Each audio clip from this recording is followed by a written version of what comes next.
আছে আমাদের আবার স্বভাবকে উঠা বসা করলে ধমক দিয়ে বসায় দিই, কিন্তু আসলে তো প্রত্যেকের প্রয়োজন দাবাই এই বসছেন, কষ্ট হচ্ছে। আমি এর ব্যাপারে কেউকে বিরক্ত করব না। যদি এর কোনো জরুরত থাকে তাহলে ধীরে ধীরে যে জরুরত সেরে এসে আবারও বলবেন ইনশাআল্লাহ। বেশিক্ষণ আপনাদেরকে কষ্ট দেব না।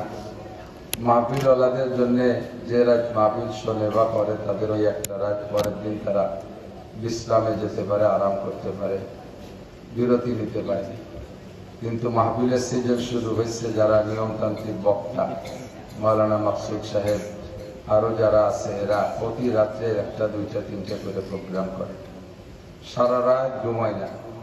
ঘুম না থাকার কারণে খাইতে পারে না, এরপরে পেটে গ্যাস হয়ে যায়। দিনের বেলা শুইলে ঘুমাইতে পারে না, দিনের বেলা প্রত্যেকের মাদ্রাসা আছে, তা নিয়ে ব্যতিব্যস্ততা। এভাবে অনিয়ম হইলে আমরা বক্তারা বেশিক্ষণ থাকতে পারি না, টিকতে পারি না। আমাদের সমসাথী ওলামাই কেরাম যারা, তারা অনেকেই দাড়ি দড়ি তেমন একটা পাকে নেই, আর আমরা দেখতে দেখতে পাইকা বুড়ো হয়ে গেলাম। আমাদের আগে যারা চলে গেছে, হযরত মাওলানা আলী হোসেন শাহ হুজুর এই মাঠে লম্বা বয়ান করতেন, সুটপার হুজুর বয়ান করতেন, পীর সাহেব ওমর শাহ হুজুর বয়ান করতেন, সিনহাটির মুজিবুর রহমান শাহ হুজুর বয়ান করতেন, তার আগে যশোরে হুজুর বয়ান করতেন, হাবিবুল্লাহ মিসবাহ সাহেব বয়ান করেছেন, শেখুল হাদিস শাহ হুজুর আসছেন, মাজহারুল ইসলাম সাহেব আসছেন। বাংলাদেশের সব বড়দের আচরণ বিচরণ এ মাঠে ঘটে গেছে। কাব্বারানি মৌতুল কোবারা। এখন আমরা বড় শাস্তি, বুড়োরা মরি আমাকে বুড়ো বানাইছে। কোনরা পাইছে থাকলে সিয়ার চৌধুরীর কথা নিছি একটা ভিডিও ভাবে হতাম না। তো আল্লাহ পাক রব্বুল আলামিন সেসব মুরব্বীদেরকে নিয়ে গেছেন, আমরা মুরব্বী। হঠাৎ করে শুনবে একদিন আমার মৃত্যু খবর, এদিকে যে আসবে সবাই দিতে শুধু খবর। এখন আমাদের কত আহ্লাদ আর কত আদর, ফোনের পর ফোন আসে, সামনে আসে, ইত্যাদি খাবার দাবার নিয়ে আসে। যে এলাকায় যেটা আছে আমাদের এলাকায় না আছে সেগুলো নিয়ে আসে, হাদিয়া, মাছ, মিষ্টি ইত্যাদি ইত্যাদি অনেকটা নিয়ে আসে। অনেক টাকার প্রলোভন দেয়, হুজুর একটা দাওয়াত রাখেন, হুজুর একটা দাওয়াত রাখেন। এক সময় এমন হবে যে সেদিন আর আমার কাছে এগুলো নিয়ে কেউ আসবে না। যদি আমার মৃত্যু খবর কানে যায়, নিকটে হলে, সুযোগ থাকলে, সময় পেলে হয়তো যাবে এক মুঠ মাটি দিতে, 3 মুঠ মাটি দিতে, দাওয়াত দিতে, আর মিষ্টি খাওয়াতে, টাকা দিতে কেউ যাবে না। যতক্ষণ বেঁচে আছি অতক্ষণ মরতে মরতে করতে হবে তবলিগওয়ালাদের ভাষা, মরতে মরতে করতে হবে, করতে করতে মরতে হবে, তবলিগের কাজ। তো যদি একটু নিয়মতান্ত্রিক ভাবে চলি, হয়তো আল্লাহ পাক শরীর স্বাস্থ্য ভালো রাখলে বেশি দিন থাকতে পারবো, অনিয়ম হয়ে গেলে বেশিক্ষণ থাকতে পারবো না। তথাপি আমি মাদ্রাসার ছাত্র, মোহতাম শাহ হুজুরের কাছে সরাসরি কিতাব পড়ি নাই, তখন ওনার কাছে আমাদের কিতাব ছিল না। অন্যান্য যে সকল উস্তাদদের কাছে পড়েছি তারা কেউ এখানে নেই, অনেকে মারা গেছেন, অনেকে অন্যত্র চলে গেছেন। যেহেতু তৎকালীন উনিও আমার এই মাদ্রাসা থাকাকালে শিক্ষক, সেই হিসেবে উস্তাদ। পাশাপাশি রেস্তায় আমার সিরিয়ালে বড় ভগ্নিপতি, ওনার স্ত্রী আমার আপন চাচাতো বোন, একই স্কুলে একসাথে ক্লাস 5 পর্যন্ত লেখাপড়া করেছি। সেই হিসেবে মুরব্বী, শ্রদ্ধা ভাজন। ওনার ছেলেরা আমার ভাগ্নে, অত্যন্ত স্নেহের মহব্বতের ভাগ্নে। তারা বললে আমি আর না কইতে পারি না। বর্তমানেও আসছে মাওলানা আতাউল্লাহ সাহেব, সেও রেস্তায় তো ওই তরতিবে ভাগ্নে। ভাগ্নেরা মামুদের কাছে একটা প্রস্তাব রাখলে, আবেদন করলে তা না পাওয়া যায় না। আসছি অনেক আগে, আমার টাইম দেওয়া 9:30টায়, আমি চলে আসছি 8:30টায়। আমার অভ্যাস অনুযায়ী আল্লাহর রহমতে আমি একটু আগেই চলে আসি। তো সেই বসতে বসতে বসতে বসতে বসতে বসতে বসতে আল্লাহর রহমতে এখন সবাই ঘুম এসে গেছে। এই ভাঙ্গা বাজারে কারা দিতে এসেছি আমি। বেশিক্ষণ কষ্ট দেব না, অল্পক্ষণের মধ্যে দেওয়া হবে। আপনারা যে ঘুমাবেন যাতে ফজরের নামাজটা টাইম মতো পড়তে পারেন। 100 বছর মাহফিল শুনলে যেই নেকি হবে, ফজরের 1 রাকাত নামাজ ছুটে গেলে, 2 রাকাত নামাজ টাইম মতো পড়তে না পারলে, এই 100 বছরের ওয়াজের নেকি 2 রাকাতের গর্ত বন্ধ করা যাবে না। কাজেই ওয়াজ করি নামাজের জন্য, ওয়াজ করতে করতে যদি সেই নামাজ নষ্ট করে ফেলি, সর্বপ্রথম পিটান দেবে আমাকে, আপনাকে ধরবে একচোটে। এই খালেক মালেক, লালটু বল্টু, জুয়েল টুয়েল, লুলু লুলু, তোরা এই ফজরের নামাজ পড়িস নাই? আল্লাহ, নামাজ তো পড়ার অভ্যাস ছিল, এই নাসির সাহেব শেষটার দিকে এসে ডিস্টার্ব করছে, ওনার ওয়াজ শুনতেও মনে চায়। আবার আসছে অনেক রাত্রে, সেই সূর্য যে সত্যি সত্যি রাত 2টা বেজে গেছে, খেয়ে দিয়ে ঘুমাইছি তো টের পাইনি, বেলা 9টার দিকে করছি। এবার দোষ দেবেন আমারে, আল্লাহ আমাকে ডাকবে, তোরা কি ধর্মের এই কন্ট্রাক্টারই দিয়ে পাঠাইছি? হ্যাঁ, নামাজ পড়ানোর জন্য পাঠাইছি। তু বরায়ে ফসলে করদান আমাদি নাই, বরায়ে ফসলে করদান আমাদি। তোমারে তো আমার সাথে জোড়ানোর জন্য পাঠাইছি, তোমারে তো তোড়ার জন্য পাঠাইনি। আমার এই বান্দাগুলো নিয়মতান্ত্রিক ভাবে ঘুমাইলে ফজরের নামাজ পড়তো, শয়তান তুই এই শয়তানি এত রাত পর্যন্ত বসাই রেখে এই নামাজ পড়তে দিস না, পিঠ পা আমার মাইক খাতে হবে। আমি এবার দাইবে কি হবো, আল্লাহ আমি আইসি তো 8:30টায়, মোহতান সাহেব যা কাজ করছে, এই বুড়োরে ধরাই দেব। এবার বুড়ো মানুষটা মাইক খাবে। আমরা যত রাতে আজকে হোক না কেন, আমাদের মহাব্বতের মোহতান সাহেব হুজুরদের এই মারামারি রাতের বাঁচাবো তো ইনশাআল্লাহ। কষ্ট হলে আজকের বছরটা টাইম মতো পড়বেন তো ইনশাআল্লাহ। গত রাত্রে ভোলা থেকে রওনা দিছি, ভোলার ওপারের থেকে একেবারে শেষ থানার পাশে দুলারহাট আইসে বাড়ি আসতে আসতে ফজরের বাড়ি ঢুকছি আর আজান দিছে। কখন ঘুমাবো, কখন মাদ্রাসা করবো। কায়াউমাম বিহাজবা কায়াউমাম বিল রোকাইকি অবিল রোজাই বেয়াউমান কায়াউমাম বিল খুলাইসা। আমাদের দর্শে নিজামিতে একটা কিতাব পড়ায় মুখতাসারুল মানি, কিতাবটা অনেক কঠিন। তো লেখক বলতেছেন আমি কিতাবটারে একটু সাজাই গুছাইয়ে সহজ করে লেখবো। তা লেখবো কিভাবে, এক জায়গায় বসে তো লিখতে পারিনি। কায়াউমাম বিহাজবা, হাজবা একটা জায়গার নাম, ওই জায়গা যে কিছু লিখছি।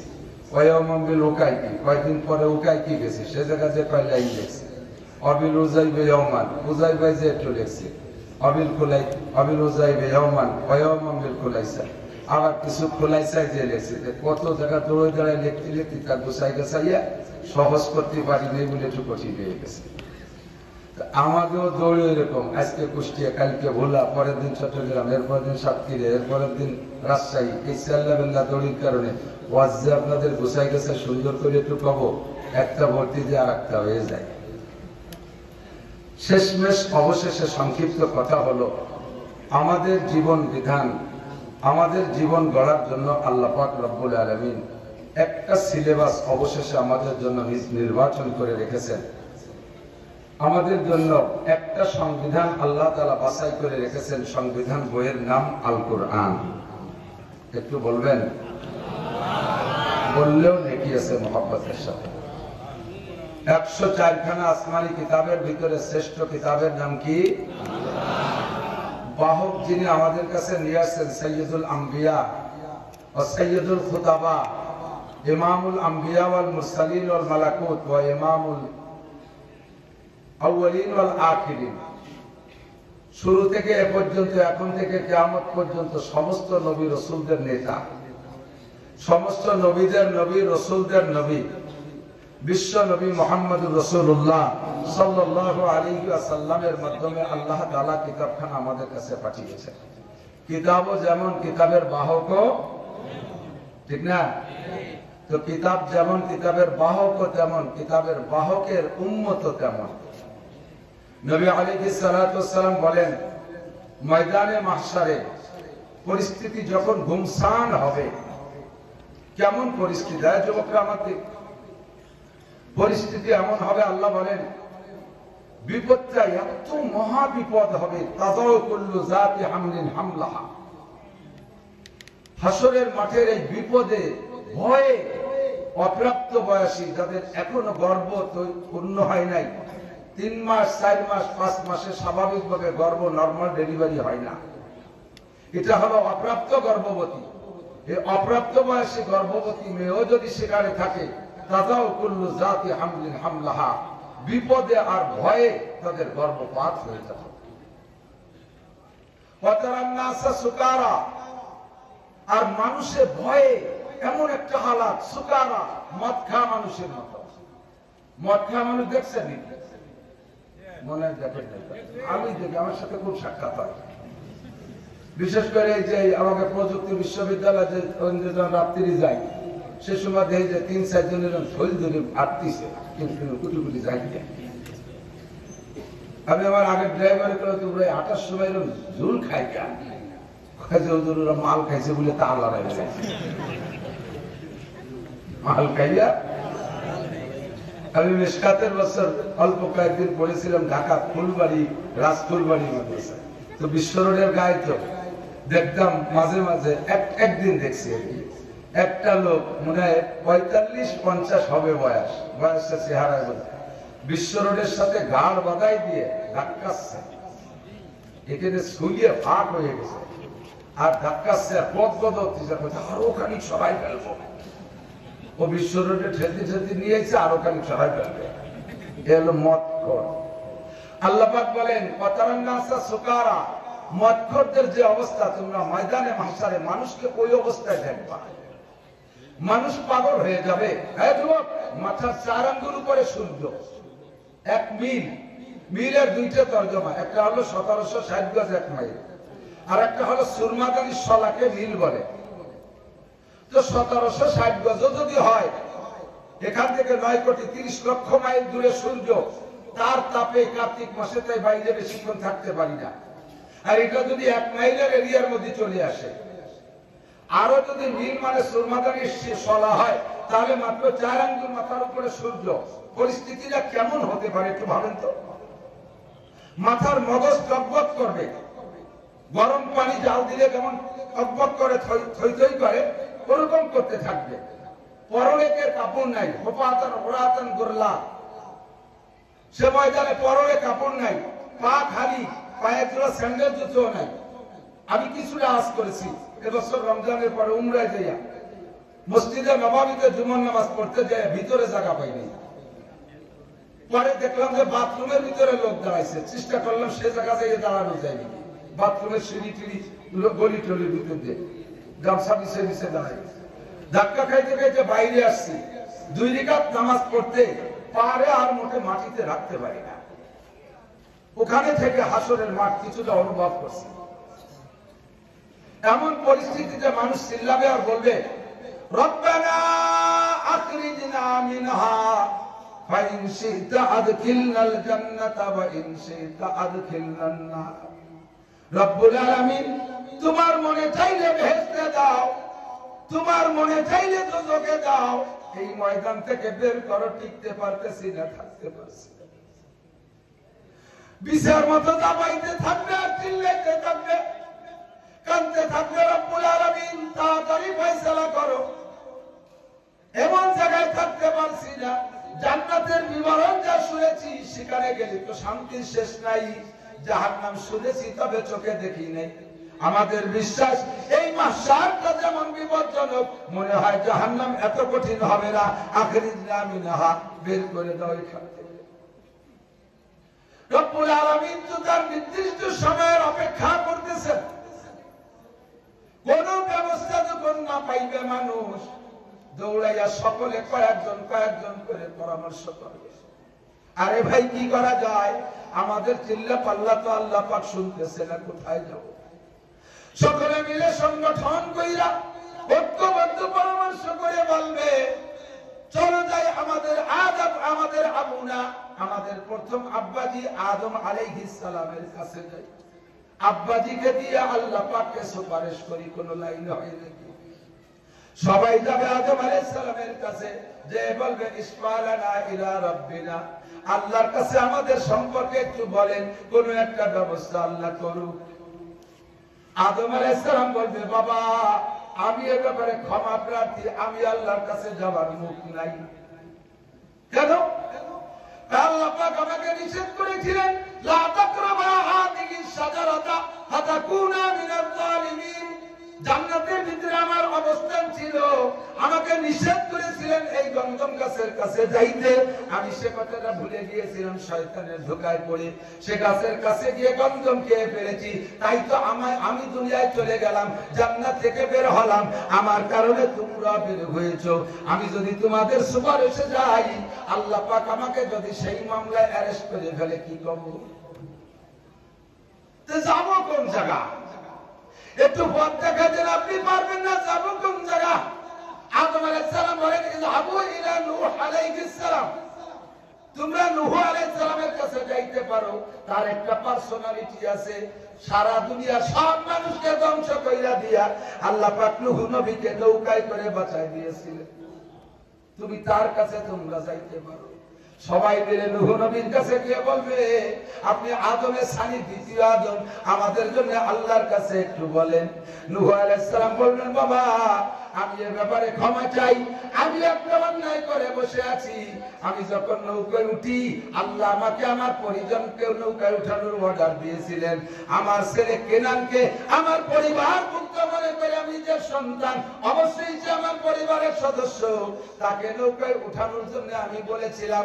এই যে আমার অপরাধ হয়ে গিয়েছিল, আল্লাহ যদি সেই কথা এখন উচ্চারণ করে, তুমি নবী নূহ হইয়া তুমি কেন তোমার ছেলের নৌকায় উঠতে বললে, সে তো কাফের।